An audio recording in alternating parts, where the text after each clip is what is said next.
Hello and welcome to more of Talen and Fox talking about anime, where I decide to start the recording just as Fox gets a big old drink of water and maybe glugs on the mic. Oh, would that come through on the mic? Now I feel bad. Probably not, it's just I made a bad timing decision. Hi, I'm Talen Lee, I'm a he, him. And I'm Fox Lee, I remain a she, her.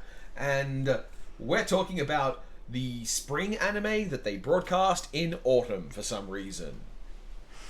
Broadcast is a strong word for...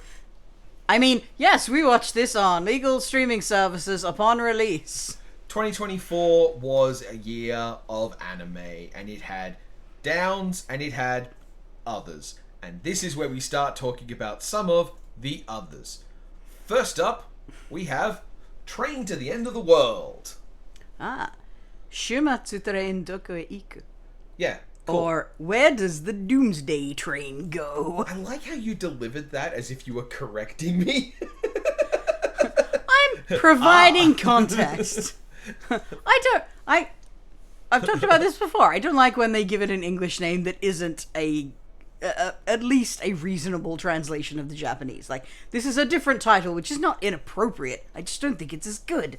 It's like when they called, if you listen closely, Whisper of the Heart, which is a corny-ass name, and I don't like it.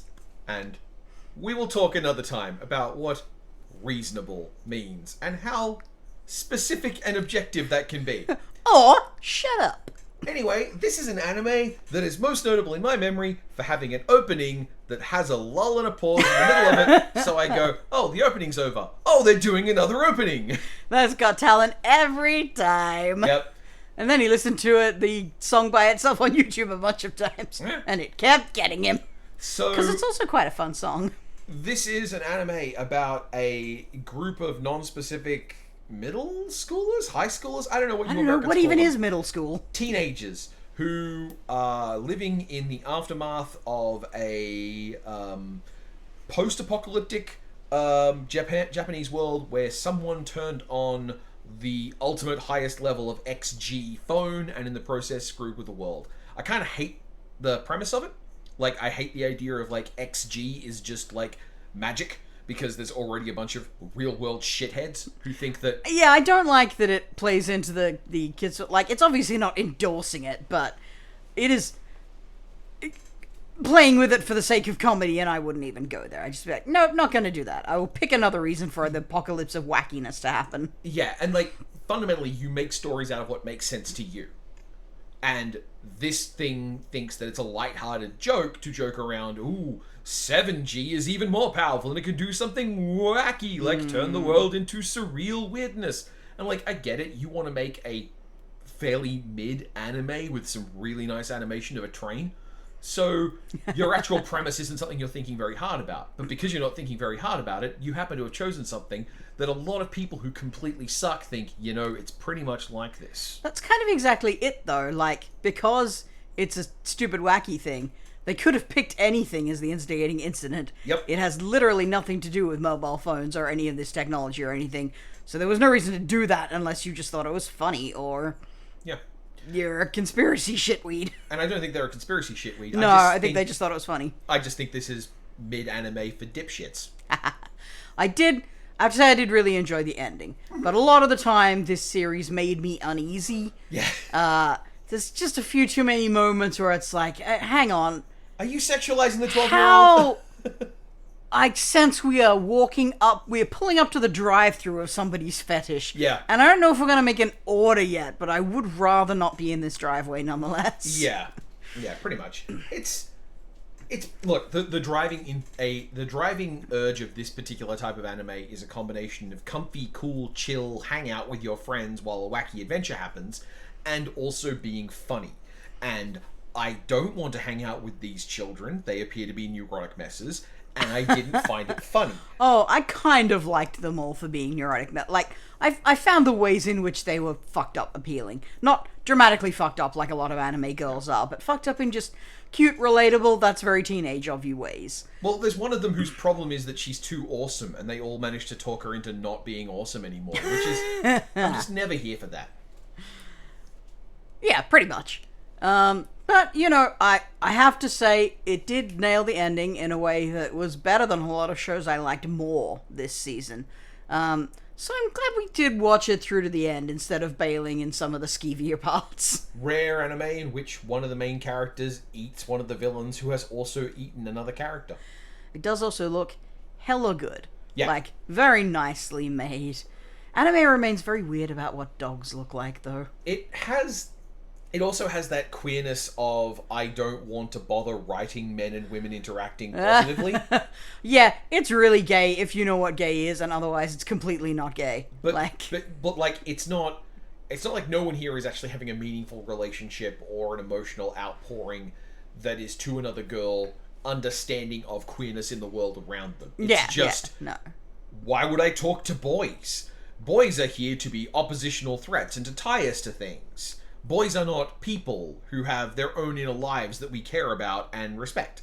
Which, like, don't get me wrong, that's fine. There's plenty of anime out there about men that have no women within their lives or any interiority. It's just that it's gay in a really hollow, simpering kind of way. Girls hot, girls near each other, girls have emotional conversation. It's Yuri! It's very in that sense of, like, no, every girl goes through a phase, or that's just how girls talk. Girls are more intimate than boys. Also, this is an anime where I had to reconstruct that logo on my own. Really? Yes. So few people care about this that fan work for it has not already extracted the logo so you can slap it on your own NeoCities site. I am surprised by that. Yeah, let's move on. Alright. Well, that's a bit of a weird one. It's Spice and Wolf. Okamito Koshinryo. Yeah, just, you saw nothing. Oh, I didn't actually see anything, so I'm just gonna proceed as if I didn't. Exactly. Yeah, Spice anyway, and it's Wolf. more Spice and Wolf. Yeah, I didn't watch this. It seems like, Spice and Wolf seems like a very good show. Like, in all the ways that you can make a show good in that very nebulous way. Like, it's thoughtful, it's patient, it's well-paced, it's got a deliberate intentionality around everything it's doing, it knows what it's doing, and it knows where it's going. It's just none of it clicks for me. There's nothing here to interest me in engaging with it. And I've glibly and somewhat mean-spiritedly said, this is an anime about wanting to have a mean girl bully you about economics for a couple of days. And, like... That's a very lighthearted way to describe it, but I don't think it's fundamentally wrong. It's not incorrect, and the reason you know that is how many people who enjoyed it turned to you and went, "Hey, he totally gets it." Yeah, like, this guy gets it. Like, yeah, and I'm not even trying to be mean about it at this point. It's just, this is not doing anything for me. I read real economics books because I'm a giant dork. And in a season where you were already tired of anime that's just kind of hanging around the house. Yeah. Like, it... As an adult romance story, and by that I mean a romance between adult characters, not a, like, dramatic whiny baby teenage romance, it would have had to do a lot to follow up Sign of Affection in a way that impressed you. That's not unfair. So, like, if there ever was a right time for you to try Spice and Wolf, this wasn't it. Which is also a bit of a shame, because between my antipathy for this and my antipathy for Dungeon Meshi, I did wind up having this complaint of, like, why aren't I watching anime with cool guys with swords fighting an evil, corrupt church? And you were like, well, there were two, and you didn't like either of them. To be fair, this one is not about cool guys with swords fighting a corrupt church. No. This one is about two adults with a slightly spicy, like, negging each other kind of relationship, being bullied by the church, but not being able to do anything about it with cool swords, because that's not what a responsible citizen who wants to be a merchant would do. It's a Hallmark movie for monster fuckers. Oh my god. Look, any monster fucker who settles for Hollow should be ashamed of it. Like, I'm not saying Hollow sucks. I get why Hollow carries this entire show and all of its merchandise. But she's not a monster girl. I try not to be judgmental of the monster fuckers who are a bit vanilla in their monster fuckery. Look, as someone who likes an orc who actually could bench press you and looks like she could bench press you, I'm irritated by monster, quote-unquote monster girls who are just kimono mimi. Wow. Anything else? I will say, assuming I am not misremembering the original series too badly, because I watched both of these, it is funny that they remade the Spice and Wolf series, because nobody was unhappy with the existing Spice and Wolf series. It just felt like someone went, well, yeah, but we could make it more lush and put more money into it this time. I can tell you a story about that, which I don't know if it's true. I'm just repeating a thing I've heard. Which is the first series cut a section of the manga or the light novels that was originally in the text that felt like it was going nowhere and didn't feel relevant. So they just kind of sped on past it and like handed off the duties to other people. And then at the point where the original anime ends, they were coming into a plot arc where that cut material would now come back and be relevant. And there was a storytelling puzzle of like, what do we do? How do we hand this information off? Which, you know, I don't know if that's true. It sounds very reasonable, and it sounds like a better solution to the problem than what you have with, say, Ranma 1/2 laying out its filler like a track in front of itself. Yeah, no, I absolutely believe that, because the pacing is very different in this one, and I liked it better. There's a particular plot arc where there's the sort of pitch of it is that our main dude character, Lawrence, has to like win Hollow by fighting another guy in a stock market fight. Oh boy. And they dwell on that like a lot in the first anime, and it is my least favorite part of it, because even though the ultimate reveal is like she's playing for him the whole way along, she just wants him to work it out himself because she likes when he shows off how smart he is. Yeah. And realizes how smart she is. And it's all like, it's play between grown-ups who are in a relationship, right? Yeah. But it does pretend for a long time that he has to win a girl by beating another boy at money, and it's just kind of gross and yucky. And we also get to see more of the story and more of Hollow doing the fucking wolf thing, which is when she does get to be a monster girl. That is actually quite cool, because I remember watching what I did of the first season and going, oh, so she never turns back into a wolf, right? Yeah, she does it like 2 extra times compared to the first series, and like it is a plot point that she doesn't particularly like doing it because she likes being a sexy girl. And you know, she's aware that her mortal form scares this guy she clearly wants to fuck. And that's a topic of discomfort for her. And like, you know, there's nothing there, especially if, I don't know, you might not like your quote-unquote true form and want to be a hot girl instead. The subtext here is very evident. Yep. So, like, once again, there's nothing wrong with any of this, but I like that it came up more and they did more interesting shit with it, and it felt like we engaged more with her being some kind of fucking Elder God character instead of just a kind of mean girlfriend who is also drunk a lot of the time. That's about it. This is a slow, comfy kind of ride, which does veer into respecting capitalism more than I would enjoy, but I'm not sure where it's taking that. Like, it may or may not actually be pro-capitalism in the end, because there's also a lot of, like, bringing up why this system fucks certain people, or, you know, why this is a total failure in the face of this other thing that this kingdom decided to do to fuck it, or whatever. So, like, it's interesting. It might make me hate it before the story ends, but I'm willing to give it a chance. It's alright. And, once again, looks lovely. Very nice production. It's not, like, Pluto levels of dedication, but they did obviously come into this intending to do it right. So, that's nice. There are definitely some anime this year, that have been about, like, really throwing down as an animation studio and showing what you can do. Yeah, and at the same time, there have been some where you can feel the budget straining against the sides of what they would like to do with it, and you just gotta go, well, look, I understand this wasn't really your fault, but... So, having hard carried that entire previous section...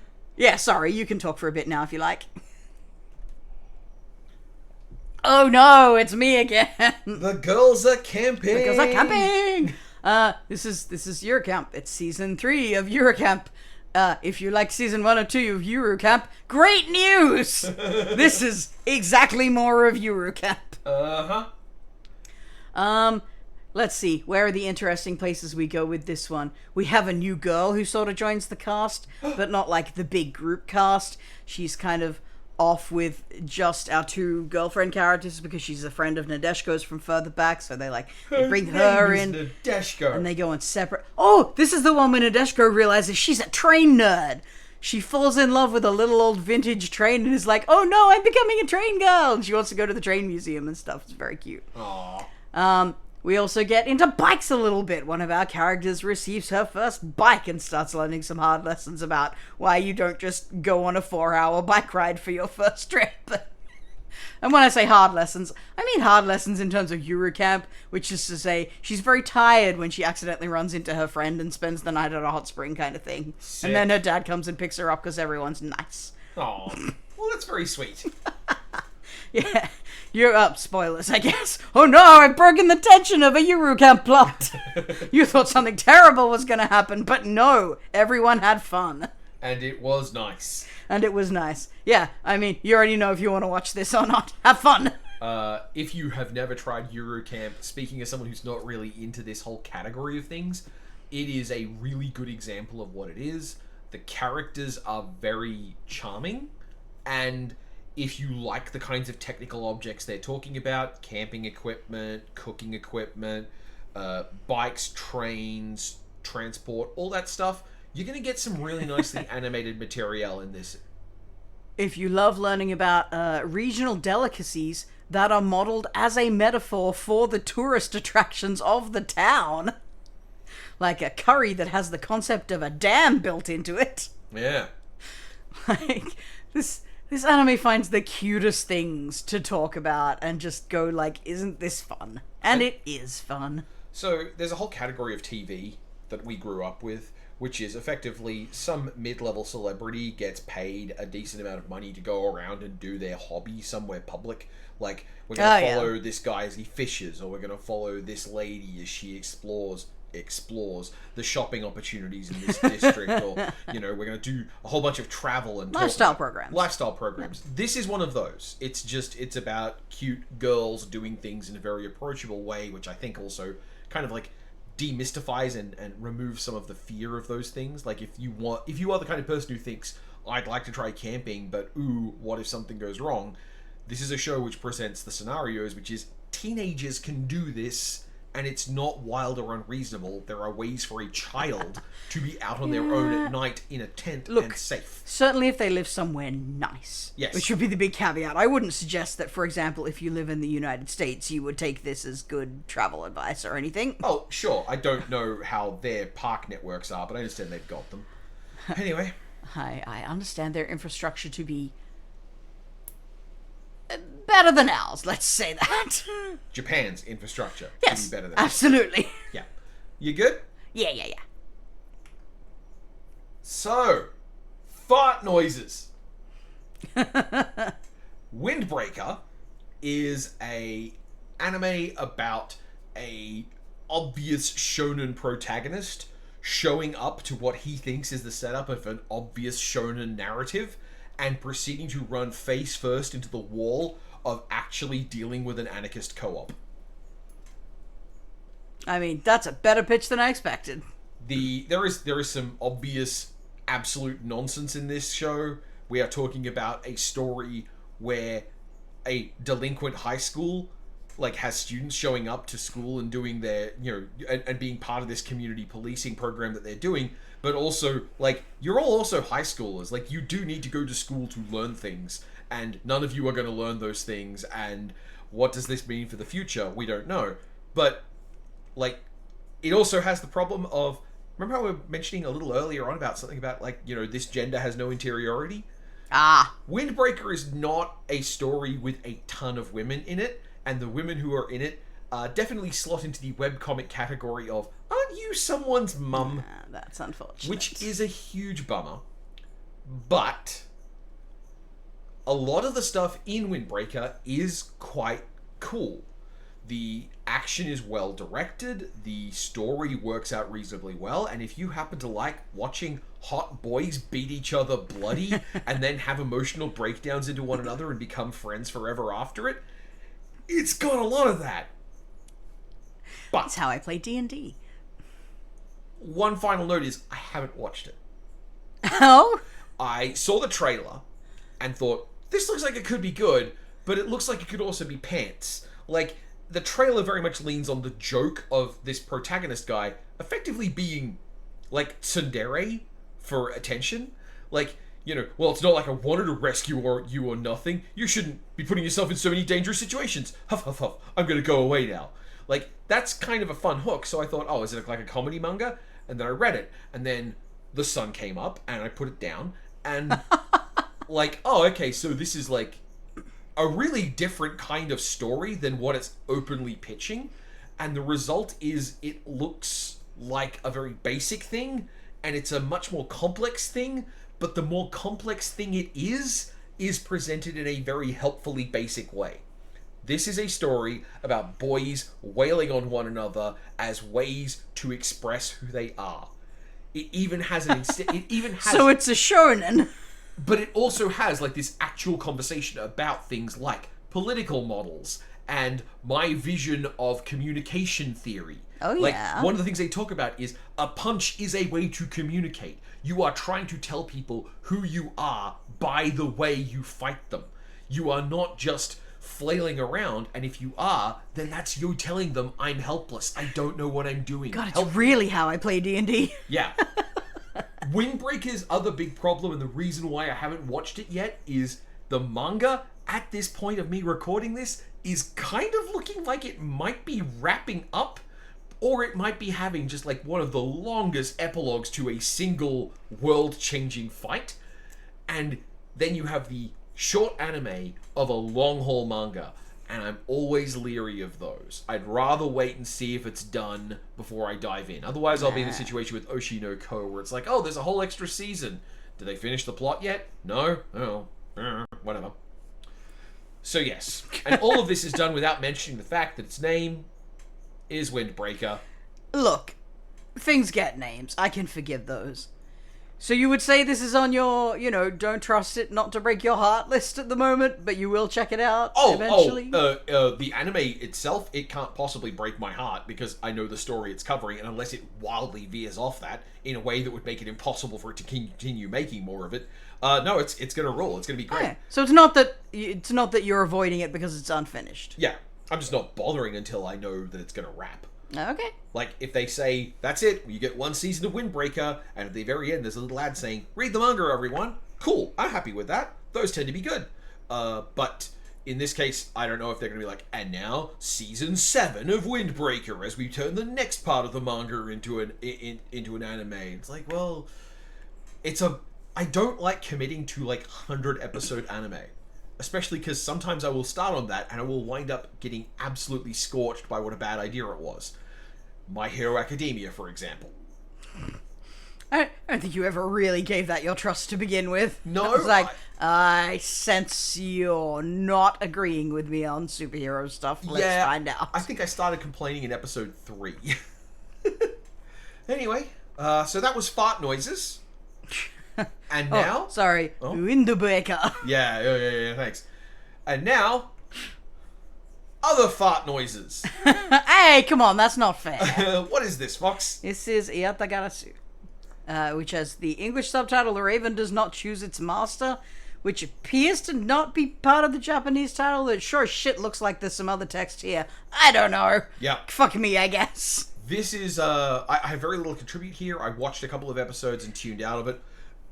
There's a lot, there's too much we accept slavery levels of nobility stuff in this one for my tastes. But the thing that I want to mention before I just hand this over to Fox and let her run is it is very hard to find non-vertical wallpapers for this. I mean, there's no illustration here. Yeah, this is the only thing I could find that was modeled for a desktop. Everything else is either a cover of the manga or it's or light novels. They might be one or the other, I don't know. Or it's a phone wallpaper. Just a very weird little trend. Anyway, Fox. I probably should have told you to go get one of the end cards from the anime, because that's where you'd find the nice feature art. Well, that's where I got the thing from the first slide. It's also not proportioned well. No, I'm thinking there's like a post-credits. You know how a lot of shows now have the post-credit fan art type thing? Oh. I don't think they have fan art because it appears to all be the same artist, at least if I'm judging it correctly. But they have a nice, like, obviously not cell style art piece at the end of each episode. But Fox. That would be the go for a widescreen art. But Fox, what is this anime? It's an anime that shoots itself in the foot. Because it does have the big problem of, yes, there's a certain level of nobility is unambiguously a good and correct thing to exist. It's just that some people are doing it wrong. But kings are good because when you get a good king, he's basically a god, the bestest king. And he would never do anything bad. In fact, he would be so good that his very existence might even pain him because he exists so much in service of his... It's a little bit on the dick of monarchy as a concept. Just a little bit. But even more than that, it has the basic problem of... this is essentially a hot boys doing political drama things anime. Yeah. It is about loyal retainers and noble princes who are misunderstood. And, like, as much as I am not myself pro-monarchist, I am pro-hot boys and I am very pro-loyal retainers. So, like, they're gonna get me with that. Well, you know the old meme of, well, I say old, it's like 10 years old at this point, of like, well, of course, obviously, I'm anti-monarchist. Well, of course you are. But also, when the righteous king reclaims his sword and leads his people into glorious battle, I thrill to that. Well, who doesn't? Yeah, this is the play fantasy of what if kings could be good somewhere. And part of why I couldn't jam with that is because the constant slavery. But the real problem with the show is that it does itself no favors by the entire first and most of the second episode being a fake out. Yep. Yep, there's that too. Where it appears to be one of those, like, Otome game inspired series where the main character is a wet rag in a dress. Yeah, she's this ingenue.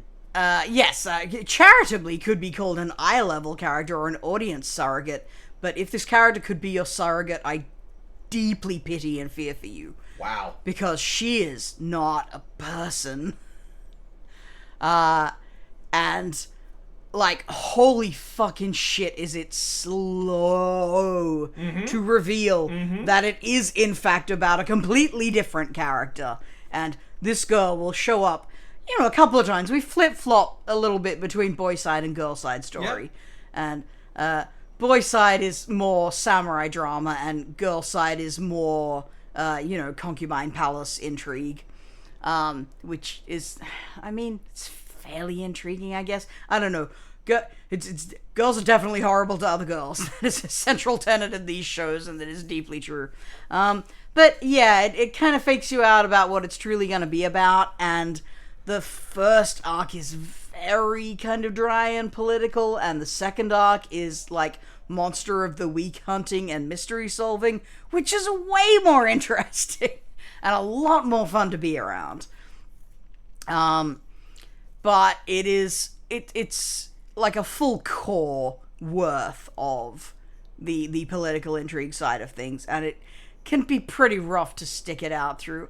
I was into the characters enough that I stuck around, but it's not hard to understand why Talen piked out. This is a show with the premise that everyone in the world is a shape-shifting werecrow. Oh yeah, I didn't mention that, did I? Because it basically doesn't matter. Yeah. It's an element of the mystery here and there, but only in the sense of, oh, this is why you wouldn't turn into your werecrow form. Yeah, pretty much. Yeah. Wow, what if everyone had a really cool superpower that we must now never use? Yeah. Fuck that. Yeah. Oh, Also, well, that's how you can enslave people. Speaking of things where where one of us ditched almost immediately, Girls Band Cry. What do you mean ditched almost immediately? I showed you some of this. You went, nice, no. Okay, but I was never sitting down with the intent to watch the whole show. I don't enjoy 3D animation. Yes. This is some of the best of it I have ever seen. I like how you're jumping ahead to talking about the animation before correcting the name. What? Garuza Band Cry? There you go. You knew what it was gonna be. Yeah. Yeah, like, it's... My unwillingness to watch this shouldn't be taken as a mark against it. Let's say that. Yeah, it's completely not your kind of thing. Would you like to talk about why it's good before I talk about... Well, before I complain about 3D animation and then praise this for still being the best 3D animation I've seen in one of these things? So, Girls Band Cry is a 3D animated example of the idol genre anime, but instead of being like what a lot of them are, which is effectively a content tube, like they're just like, we're gonna keep on cranking out episodes until we're done, and we're gonna merchandise everything until we're done. Like, there are a lot of stuff in that genre space that are functionally a advertising wing of a gacha game. This is someone approaching that same genre and going, well, what if we just made a 12-episode series that was not actually designed to do that, and then, because we're making an anime, it's then going to subsequently do that. May I also forward, it's definitely not idle, right? Like, you know... No. No? No. Like... Idol anime is important to this show. Well, okay, but there's like...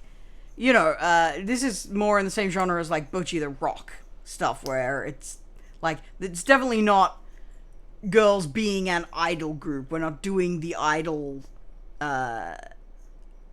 trappings and whatnot, are we? You are imagining a distinction that I do not understand nor particularly care about at this juncture. Okay, well, viewer, if you understand that distinction, you know where I'm coming from. Yeah, I'm sure that there is someone out there fuming of like, these aren't idols, this is just an ordinary band. I feel like if you were into idol shit, you would be disappointed to have someone give this to you and to be like, hang on, this isn't idol. If you're into You've idols lied to me. and you try Girls Band Cry and you're disappointed in it, I'm sorry, one day you will like good things. The structure of an idol anime is used to inform Girls Band Cry. The story is about a group of people coming together from various walks of life to form a band. They are all girls. Every episode, someone cries. It's a comedy. I'm not kidding. Okie dokie. It's very impressively 3D animated. It looks like basically the best video game cutscene you've seen in a long time. And it has an enormous sense of personality. The fact that it's 3D animated means that there is a lot of stuff where the animation has to be kind of bespoke for everything. There's a lot of stuff that has to be like you can. One of the virtues of 3D anime is that you can use batches for things. Like if you have a crowd walking around in the background, you can just go like, we're going to use these 3 animation cycles for everyone, randomly seed them across that crowd, and they'll just zip back and forth. And that'll take care of itself, so the foreground can be all the stuff you're actually focusing on. In Girls Band Cry, there is a lot of times where where a normal anime, traditionally animated, would have stuff in the background or middle ground be less relevant and not active or not expressing things, where this one does, which is super interesting to me, and it shows a kind of care that traditionally animated anime doesn't have to do, that it chooses to do. And I find that an interesting part of how this thing goes together. I'm being given a look. No, I think that's probably valid. Like, it's thank you. It's kind of like an uncanny valley effect where, because this is not animated like a 2D anime, and specifically it's not animated like a 3D anime trying to look like a 2D anime. Yeah, the frame rate's not the same. It needs to care about things that, because there is more motion, it would be weird for there to be a lack of motion in the background, whereas in 2D, you wouldn't notice that. It seems normal. It would seem abnormal in this. So you're right, it is an interesting thing to consider in light of that. And, I don't agree with all of your assessment about this, but I do think that's a good point. One of the other things is because anime of this type have that kind of level of, you can put that much detail and that much passes by and all sorts of stuff. The 3D-ness gives you that ability. One of the things that can be hard is to do something that anime is already really good at, which is to make the world drop away. You can make an anime of shot-reverse shot that's happening in the middle of the park, and you don't have to show anyone in the backgrounds because of how you frame the shots. And that is also a convenient thing for saving money on animating other things. But that's part of how anime works. Whereas in this, when they want to make the world drop away, when they're already using 3D to fill in a lot of the background, you get these very abstracted shots. There's a sequence where 2 characters are standing on a bridge, talking back and forth at one another. And in the terms of what you watch, it's a couple of seconds. It's less than a minute of the whole show. but the tone of the conversation is that it's a long conversation that spiraled out over time, and the emotional language of what they're saying took time to build. And they're up on a walkway over a highway, and instead of showing cars zipping past, instead the background is a faded out blackness with the lines of just the headlights, like on a high exposure photo, animated to be like wafting ribbons, but up and down. And it does this for more than a few shots throughout the series, which I really like as an example of like using the visual language of the animation. I'm sure you could do that with traditional animation as well. There's nothing stopping you from doing it that way. More specifically, it's the visual language of filmed. Yeah. Like, of not animation. Yeah. Because that's, of course, an artifact of photography. Yeah, and doing that with photography, doing like, we're going to do a long exposure of the cars going back and forth, and then we're going to composite over that you standing next to the thing doing a normal speed shot. That's very challenging, whereas this probably can do that a little more affordably. All right. Certainly. It's also got like a very different attitude towards the musicians, in that the musicians started as and were hired as vocalists and then trained as seiyuu. The people acting in this, not the characters, the musicians. Yeah. Gotcha. So all the characters in this are effectively musical vocalists taking on seiyuu jobs, which, you know, I don't know how, like, I'm sure that the skills are translatable. I don't want to undersell them on any front, but like, there is a priority. I would be curious to know how that turned out, because obviously, like, I am not a great judge of whether a person is doing a great job of acting in Japanese. Yeah. And all I got is vibes. And to just add in a dash of heartbreaking for Fox, the ending of this is traditionally I've seen animated. the ending. It's and so fucking looks cute. So good. Yeah, I mean, this is a little disappointing for me, because I probably would have been interested in it otherwise. And I appreciate that it's not trying to use 3D to look like 2D. Yeah. I find that this is like vegetarian food. Like, this is like learning to cook a recipe that does not use meat. Yeah. Versus making a meat recipe and putting in a disappointing meat substitute, right? Like, Absolutely. it's way more worthwhile to do the first one of those. And this is the 3D equivalent of just learning a recipe intended for what it is. Not reducing the frame rate to a traditional animation frame rate is a great example of that. And the shading is another one. Like, this can do smooth light shading. This looks more like a movie produced in the West in terms of how it's shaded and shot and frame rate and all that kind of stuff, which is really interesting and I think works to its benefit. On the downside, I do think it's over-animated a lot. Yeah. It's very expressive, but the characters never fucking stay still. They're always kind of bobbing and weaving and popping between keyframes, and I don't love it. It feels exhausting sometimes to watch that kind of animation. For anyone who's about to comment on this, no, Fox has not seen any episodes with Rupa in them. No, but somehow I know who Rupa is. Yep. Did you know Rupa's the one who suffers from racist abuse? Actually, yes. Because this is the show that wants to represent her being someone that other Japanese people would take issue with, and that's how she looks. She's over here on the left. You remember that whole girls hate girls thing? Yeah. Imagine a scenario where you'd be racist against someone for having big titties. Yeah. And slightly brown skin and gorgeous blonde hair and like, I don't know. It's wild. So, the thing is, this isn't, like, when I say an idol anime, I'm definitely thinking in terms of, here is a thing that will sell music singles, here is a cadre of collectible girls that you can have a favorite of, and here is some structure of how they look and present themselves to have the persona for performance, which is obviously, like, that's a very generous thing that will catch things like Bocce the Rock. Yeah, whereas to me, that's just a girl anime. Like, they all have bands? It is a thing that commonly pops up. It's a cute girls doing cute things anime, essentially, which is not the same as an idol anime in my mind, because idol anime explicitly need to engage with the expected tropes of that, like, hyper specific. You know, you gotta have the glow sticks, you gotta have the costuming, you gotta have the idol structure. Okay. Like, there's a lot of stuff where it is my perception that if you are into that specific thing, you would be disappointed to have someone pretend to you that this was the same. And Maybe I'm misreading that. Yeah, and if you're into those things, you might, for example, be a fan of Sound Euphonium and Love Live, which were made by the person who made Girls Band Cry. Absolutely. That doesn't mean one or the other of them is an idol thing or not. As an idol anime. So, like, it's not a label I put there. Anyway.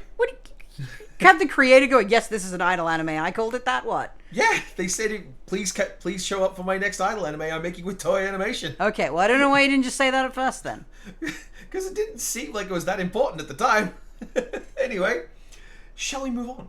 Anyway, I also, as a person who hates idol shit, yes, would appreciate things that deal with rock bands not being grouped with idol shit, because I don't want to accidentally watch that junk. Yeah, it's a definition of exclusions in this case. Sorry, that's cruel of me. It's not objectively bad or anything. I just can't fucking stand it. Yeah, and as far as like comparison for 3D anime, I wish that you had the stamina to, well, the top stamina to. Yeah, stamina's not the right word. But I wish you could find a way to enjoy engaging with it for a critical and analytical purpose. Because I would love to see you side by side. If you want me to watch this from a critical standpoint, I can do that. No, but I would love to see. You could let me finish. I would love to see you side by siding Girls Band Cry and its 3D animation and its over animation and everything, and its focus on music, and D4 DJ Mix, which is also a similar contemporary thing of the same type, which like.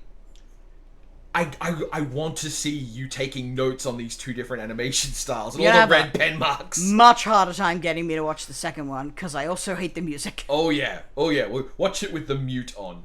Anyway. Yeah, great. Speaking of things that are like watching with the mute on. Aye. Golf! Ah. What's the title of this one, Fox? Oi, Tombo. Or as we call it in the West, Tombo. Because... I don't know, you didn't want to put the word hey in the title for some reason? Or oi. Fucking stupid.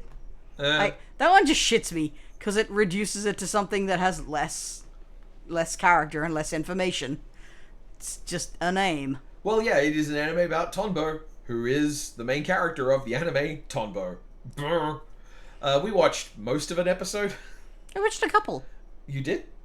No, did I? Yeah. Was I there? Yeah, you saw 2 episodes of this. Do I remember any of it? This should give you a pretty good impression of what this anime is like, to be honest. No. This is a story of a jaded, probably 20-something guy who moves to an island to... I don't know, is he there to teach golf? I don't know if that's why he's there or if he just happens to like golf. But anyway, and he runs into a feral golf child with natural talent, but zero refinement, who's like, hey, mister, I'll teach you how to play golf like we do on the streets. And by streets, I mean this idyllic, beautiful island paradise. This pastoral paradise that just doesn't have a golf shop. And, like, it's cute, and there's nothing really wrong with it, but it was very uninteresting. I am usually here for sports anime that take a sport and use the anime they are making as a way to either hyper-realize or document the game. So that's... So your Haikyuu or your Birdie Wing. Those are exactly the examples I was going to bring up. Yeah, Haikyuu is deep and thorough and incredibly intense about volleyball, and it focuses on all sorts of things like the emotionality of it and the mindset shifts and like all sorts of very deep strategic stuff. And Birdie Wing is, yeah, but what if golf had lasers? And both of those are fun. You die in golf, you die in real life. And Tonbo just walks down the middle between both of these things. I don't know, this seemed like a very serious and grounded actual real golf advice kind of show. But it didn't have anything interesting to say about golf. No, not really. It might be because golf is fairly boring, but... I mean, that's why you put the lesbian golf mafia on it, right?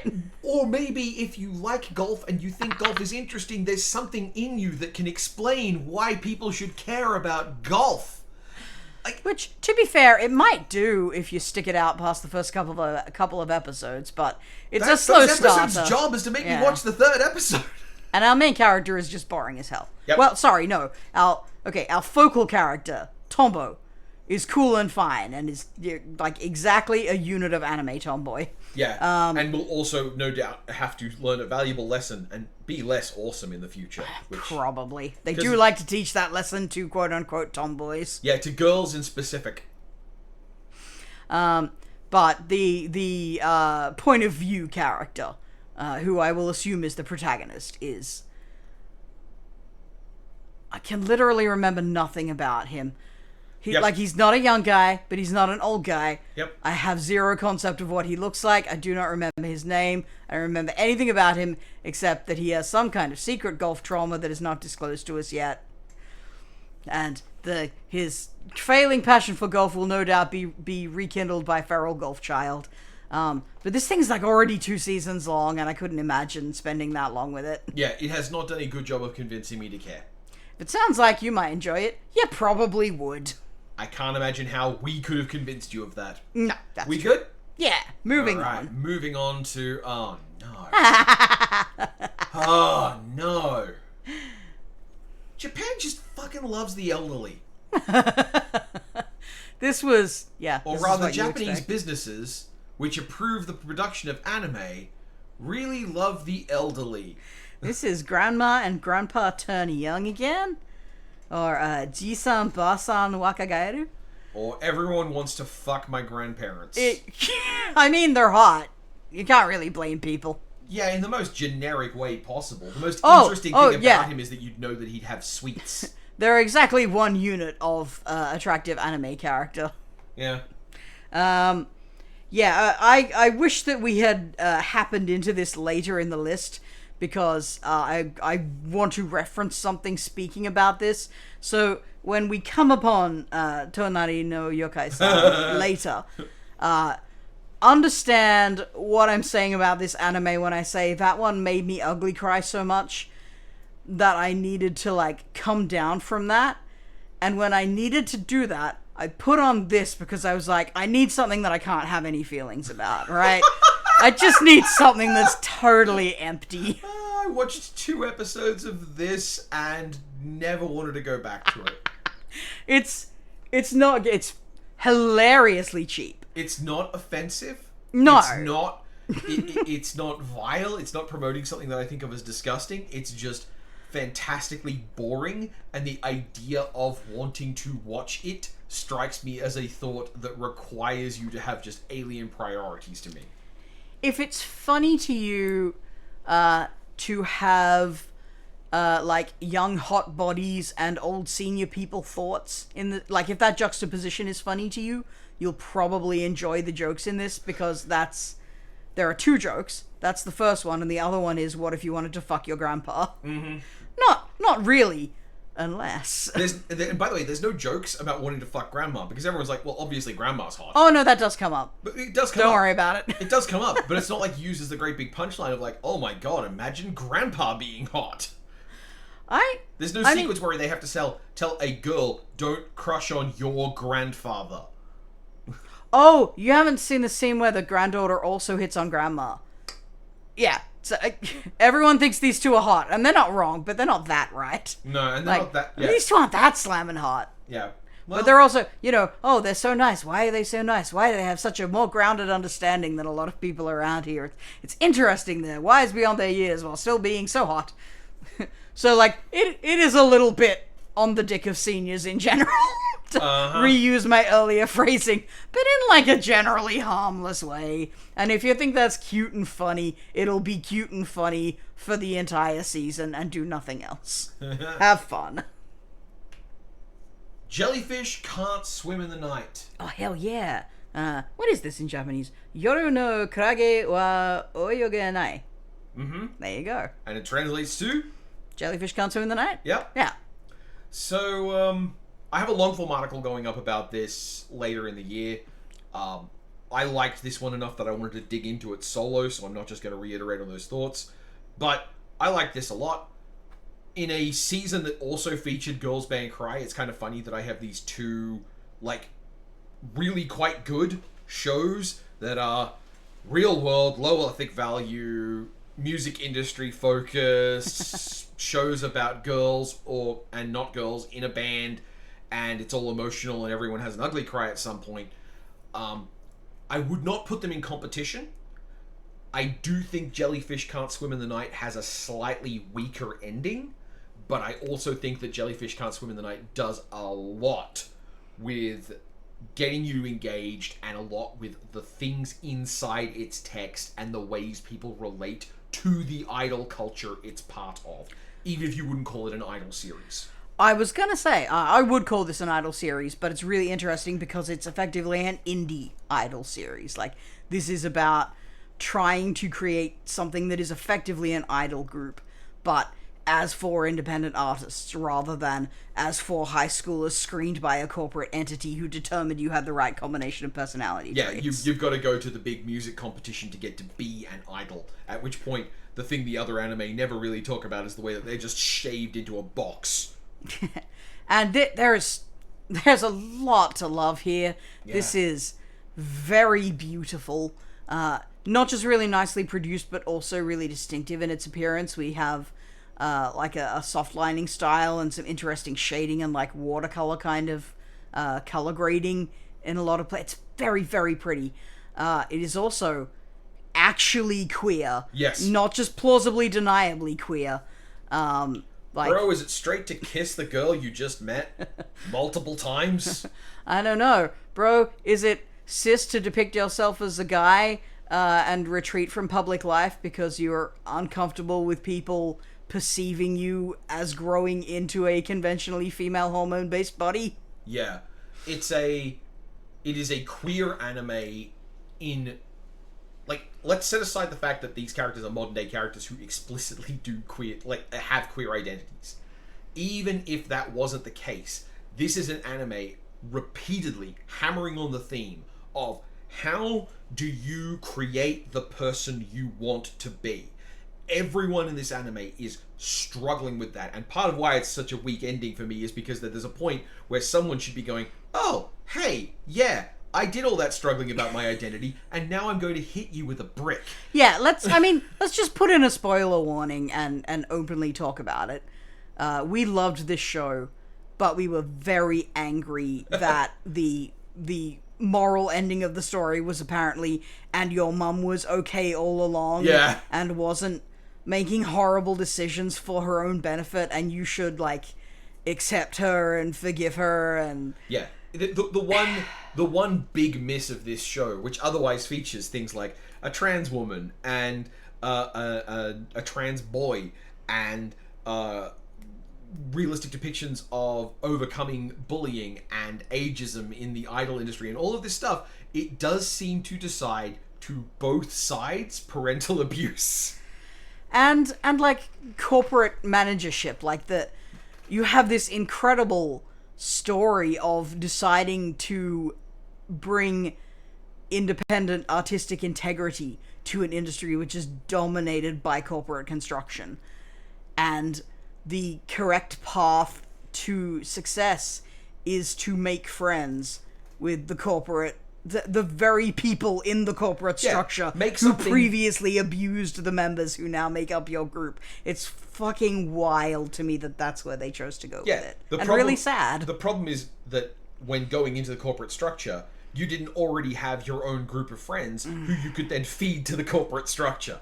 It is a really frustrating thing because so much of this is working on like assumptions and ideas about art and identity and your own ownership of yourself, and then just that immense bottling of what it means to be neglected by a parent. Yeah. Very, very funny in how it fails. But if you can deal with that, there is a lot else here to love. Oh, God, yeah. Especially the ways with which different people break from the idol model and find a new and more emotionally honest way to depict themselves while still loving that shit and getting to do it the way that they want to do it. Mm-hmm. And also just about like being able to love your own work as an artist, which isn't cards on the table. This is not something I've struggled with. I have always benefited from fucking loving my own art, and that is the thing that has kept me going. but I have watched a lot of friends struggle with not being able to love their own art. Yeah. And it's a really meaningful thing to see it depicted in this way, which I can't think of any other show which has done this. Probably has, because a lot of anime are about the anime industry, but... It has a depth of understanding of things like online media creation that other anime, which we will talk about in this month, have a somewhat looser relationship to. There's a lot of virtual idol and VTuber themed stuff that we're getting right now, which is kind of just slapping that on as a coat of paint, whereas this actually, has a very reasonable representation of like, oh, an artist drew fan art of our thing, and their pull got attention on us, but now this is having a knock-on effect of what does our artist feel about another artist they think is better than them doing art for us for free once.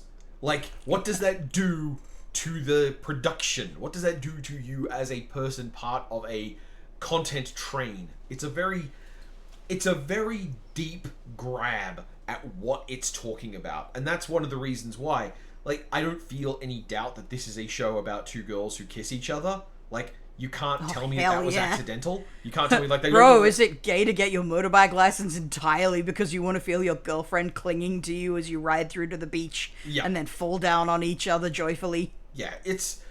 And like, sometimes an anime will include things because, like, that's the trope set. That's, like, the ticking off the checklist. We've got to have those things.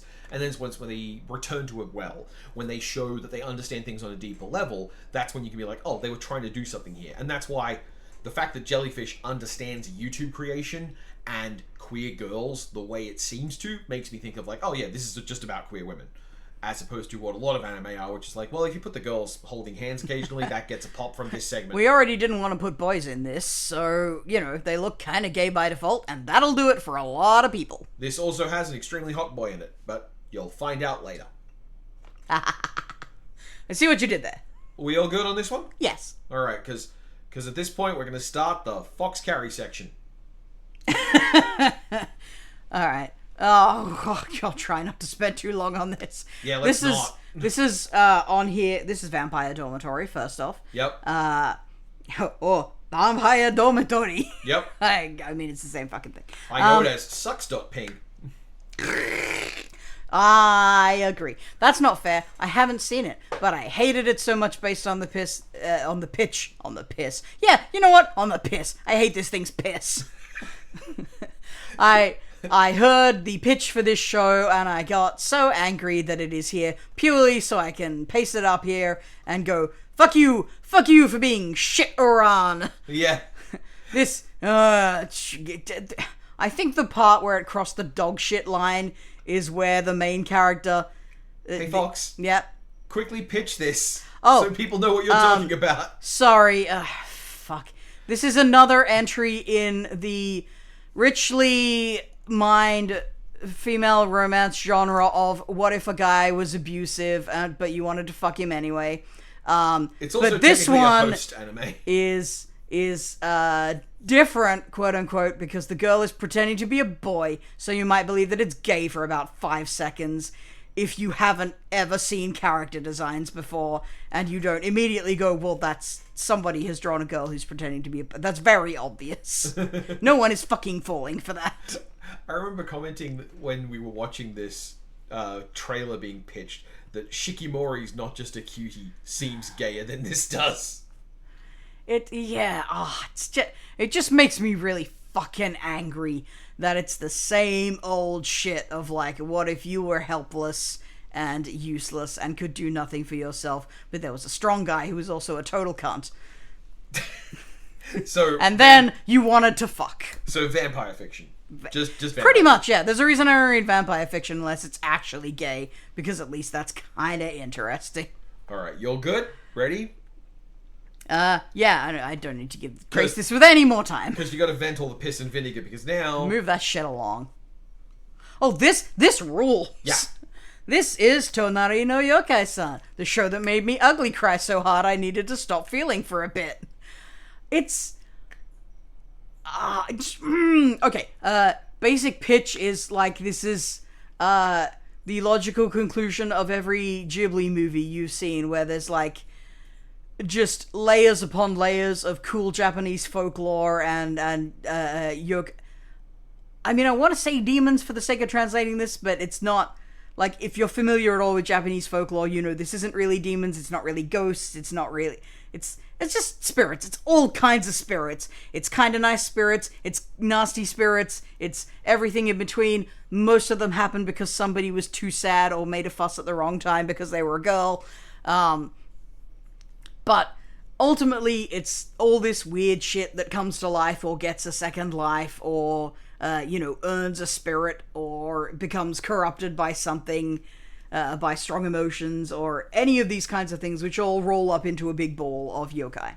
And this is the combination of that with the other strongest element of Ghibli shit, which is just beautiful, fucking idyllic Japanese towns that still live in a, like, generally apart from city, from heavily industrialized areas. All the streets are safe to walk down the middle of, and somebody in town does own a car, but they wouldn't be so impolite as to drive it past you. Just unimaginably nice places to live. And also, your neighbors are things like Tengu, which is this crow guy whose job is to take care of the whole place, and he's your ultimate cool big brother figure. Or this Bakeneko, who is a little cat guy who was like an aging cat coming to the end of his life, but because his family was so kind to him, he felt so grateful that he turned into a magic cat who will live forever. Because that fucking rules! I have complicated feelings about that. Yeah. And that's what this anime is all about. There are lots of those. There's another one is, there's a character we meet later on who's a car who came to life and became like a person with a little car for a head, who also has like a full-on car form you can ride in.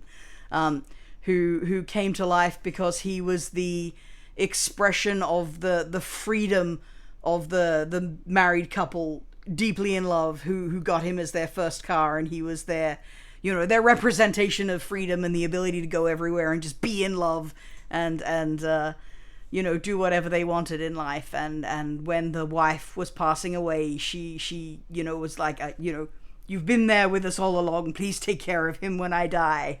So now your car is a person and he's your best bud and he'll be here for you because that was the dying wish of your beautiful wife. Your tragic lost castle. Yeah, it's full of that shit. It's very good. It's very sweet. It's very, like, there are serious problems that people have with one another, but they are deeply personal problems. It's not that someone is evil or even really bad most of the time. There is, like, a eugenics kitsune. The expression I must have made. And that's why the kitsune character that we spend most of our time with is like, no, I don't want to go home and see my shitty family and my shitty dad. Because, like, she expressed his eugenics to another person at one point, and they were like, that's garbage. No one thinks like that anymore. And she was like, how you gave me this shit and made me say this to another person. How could you have raised me like that? And he's like, I regret nothing. I'm cool and stuff. I'm getting way too specific about this. Yeah. Nobody needs all these details. Anyway, but... Look, you're having fun.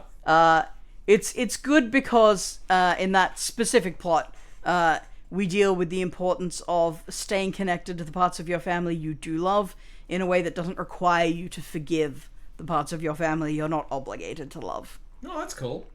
Yes. And... also, it has, like, a terrifying ending where they build up to the possibility of just all the yokai fucking die, and maybe they're all just gonna die because they're incompatible with the human world after all. Because it turns out they all came from space, or they're related to, like, a space wormhole or something.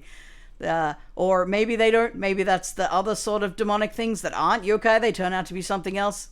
There's a lot going on here, and for an anime that looks like it's just hanging around the house... suddenly shit starts happening, and I wasn't ready for that. Like, no, we were being very sentimental here, and now we're doing what? No, hang on, why did someone just disappear? What the fuck? Incredible. Yeah, there's some wild shit and some really weird sort of human vignettes of just how in the fuck would you deal with this person re-entering your life, but they are not the person that they used to be because they have also become some kind of weird spirit thing. Are you my dad or not anymore? I don't know. I have to make decisions about this, and I'm 8. I'm very uncomfortable with that. Really good shit. Also, looks fucking gorgeous. Especially this cat character. I often don't like how animals look in anime. I may have made fun of them earlier for, like, anime still have weird ideas about what dogs look like. Yeah, but that was Train to the End of the World. I also failed to bitch about Hollow, who has a lot of, like, kimono mimi animation quirks and stuff that wolves don't do. Yeah. It's really annoying. Yep. But this cat is portrayed beautifully, and I love looking at him on screen. He's great. Anyway, I think this is a fantastic fucking show. If you're all inclined to cry about sentimental stories, it will wreck you. I recommend watching a completely shallow show about hot grandparents to recover from that. You good? Yeah. What else have we got? We got one more thing. Are we still in Fox Carry? One more thing. Oh, hey! Mysterious disappearances. We both have opinions about this. Yep. What is this called? Because it's not... It has a really fucking weird name in English. Not being about mysterious disappearances at all until, like, the last 2 episodes, basically. Kai to Otome to Kamikakushi. Mysteries, Maidens, and Mysterious Disappearances. Which is a much more... holistic description of what this show is actually about. But they don't want to talk about maidens, because then they might go, hey, is this a horny show? Yeah, it's a horny show. Don't pretend this isn't a horny show, though. And it's also, I just need to be clear, it's a horny, weird show. This is a show where you're going to see girls licking floors. Yeah, I don't love that part about it. No. I will admit. No. What's the basic pitch for this one? This is a supernatural investigation show where one character is an awesome, past her prime, struggling novelist who considers herself over the hill for being 23, as you do in anime. Yeah. And a virgin. Some kind of weird, immortal little shit who negs her all the time, despite her being fucking great, really. This is a show with 3 main characters, one of whom I never want to see again. Yeah, in fact, there's actually... What is it, like, sort of 5 episodes in, he actually disappears for, like, the next 4 episodes, and that part was really good. I liked that. It's meant to be a point of tension, and it's like, oh, finally, the show is good. He might not come back, and we're like, oh, please, let him not come back. Yep. And then he comes back, and what's the first thing he does? He negs her. Oh, yeah, that's what he does. Yeah, I think they think it's, like, playful. Like, you know how, like, in Hallmark, they try and do the banter, like, in a good rom-com, where the couple kind of playfully ribs each other, and, you know, you see how this is how they have affection for each other while preying on each other's insecurities, just a little bit. Yeah, this feels like the same kind of inexpert, like, no, you've just portrayed a really mean character who is constantly acting like this character's good traits are in fact bad traits. And he's also a weird little creep. Yeah, it's very like, oh, isn't it funny that he's Constantly a total perv or whatever. About her tits. It's not, though. It's not. Which is a pretty reasonable thing, because her tits are enormous. They are, like, borderline inhuman. And weirdly, that's one of the things that drew me to this show. Do go on! Let President Fox clarify this statement. I'm not necessarily a boob guy. Like, to harken back to Spice and Wolf for a moment, I'm here for Nora. I kind of like a scrawny waif for the most part. Yep. But I am compelled by how this character is designed and animated, because there is a reality to her absurd rackedness that is missing from most anime. Like, a lot of anime have stupid titties, but they act stupidly. They don't do, like, gravity, or they don't have any meaning to the person they are attached to. They're just huge because, like, huge titty, that good. Whereas this, like, obviously, we are meant to like these titties. I'm not saying this anime is not horny. This anime is very fucking horny. But they are portrayed with a real physicality to them that makes me feel like the person illustrating them might have encountered a woman's body at some point. Or even had a woman's body at some point. This doesn't feel like it's written by a woman, but like there's some amount of occupying a body with breasts is actually conveyed effectively in a way that is often missing from horny anime. And for that, I was like, no, I want to learn more about this character. I find her really interesting, actually. You have kind of, I want to say 5 micro arcs of mystery episodes, setting up a mystery, and then an episode resolving the mystery, and then a bit of padding between each of them, connecting them all together. It's reasonably competent, but it is also dwelling in a lot of Japanese folklore, with some of it being modernized, and unfortunately that means a lot of what's going on in these stories is, and now a story of an abused woman making a farce about it! Yeah, I did. I threw out a one-liner about yokai in the previous one where I was talking about, a lot of these things are created by a woman making a fuss. And this definitely picks those in particular to use for its reinterpretations. It's the basic concept of that, by the way, is really interesting because it's about how folklore, the relationship between belief and folklore, and in Tonari or in this? In this, okay, yeah. And how the modernization of a lot of things transforms these classical folklore ideas so they become something different. I think, unarguably, the highlight of the anime is the VTuber storyline. I was going to comment that that's the good bit, yeah. Yeah. Which is just a very cool reinterpretation of the, what's it called? I lose my weeb license. I've forgotten the Japanese term for it. The beloved object that takes on a life of its own because it's honored enough, but then it gets shunned, so it becomes angry. Oh, the umbrella with an eye. I don't know that is one of them. That has a specific name. Yeah, it does. But this class of objects has a name that I have forgotten, so shame on me. But those things, and there's a genuinely interesting idea of what would that mean in the context of a society that mostly deals with disposable things, or at least, cheap, nasty throwaway things.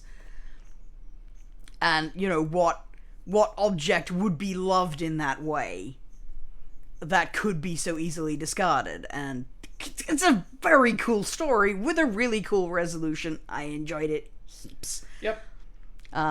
Also, our shitty little guy character was at his most bearable for that arc. Yep. Because it was still mostly about the two girls. On the other hand, there's a lot of dicey shit going on here. There's just a lot of unnecessary framing of asses and crotches, and a lot of unnecessary framing of high school girls as horny. And, well, okay, that's not fair. High school girls are horny, but... Yeah, there's nothing wrong with that. That doesn't bother me. Necessarily want to be looking at them as something I'm supposed to feel horny about. Yeah, and the fact that the licking storyline involves teachers licking the shadows of high schoolers, just, yeah. It's very odd. Yeah. Whatever the traditional version of this is, you can rely on them finding the most horny interpretation of that and running with it. Right. And also, the whole first episode setup is our main female character, Over the Hill author, acquiring the form of, an 8-year-old kid by accident and going back and forth and, it would be wrong to say that the child is framed in a horny way for the most part, but will they use this to create horny moments? Absolutely. But also the freedom to change age freely is used in a horny way. Yeah. So, I mean, it's a very sort of content warning-y anime, depending on what your personal threshold for horny and blatant, what is it? Many times we're the author's barely concealed fetish. Yeah. So don't go in unprepared. I watched all 13 episodes of this, and quite frankly, if I'd only watched 2, I don't think I would have missed a lot. Except for the VTuber arc. I mean, I would have missed that. Is that worth the remaining 11 episodes? No. If you had skipped straight to that, you wouldn't have lost much. Yeah. That's for sure. But, it's... this is a year where I was trying to find things to watch. It is obnoxiously good looking. Yep. With the exception of our shitty little main character. I don't know why his design is so boring and unappealing compared to everyone else. He looks like he escaped from a hentai game. Yeah. I suppose he's supposed to look like a generic everyman except for his secret weird quirk, but he just is very boring, which doesn't help him since I already hated him. Anyway, is that all we have to talk about? Are we done? That was the whole season. Yep. Well, I mean... And technically speaking, Mysterious Tits was from the next... we watched it in the next season. Oh, yes. Because I vaguely remembered, and I'm like, oh, when was that actually from? Maybe we should go back and check it out. And it turned out to just be from earlier this year. Yep. Oh, look, I have the spreadsheet. But that's when we watched it, so that's when it winds up. Next week, we're going to be talking about the great season of Ringers. Yeah, you may be thinking, boy, this was a bit thin on the ground, wasn't it? There were a few things you put in here just to go, wasn't very good, or I hated the pitch for this so much that I wanted to yell about it. Kind of gets worse. I genuinely thought with the making of the opening slide for this one, which, now you can look at it now. I'm giving away the secrets. That's like a show we both loved, and a show you really loved, and a show I enjoyed. And that's the 3 best shows of this season. I don't think that's true, because Yokai-sama is very good. Yeah, good point. I didn't think to put that in there. And also, it has a season of Eurocamp. So... Oh, yeah, but, you wouldn't pick something that was just continuing this season for a feature. I'm trying to focus on, contained experiences. Yeah, You just get to watch one season and get a story. Which, ironically, something Yatagarasu fails to do, because it needs the second season. Yeah. But I mean, look, next time when they release another season of Natsume's Book of Friends, I'm not going to talk about that because it's the 7th one. No, I can't tell you anything you don't already know. Anyway, next week it will be the season that comes after spring anime. Which I don't know what that is because I can't do seasons right now. That's summer. It's summer. Sure. I mean, it's summer for them. So No. it's winter anime. No. No? I don't think it is. Christ, why is it not? I don't know. Moving on. See you next time. Bye!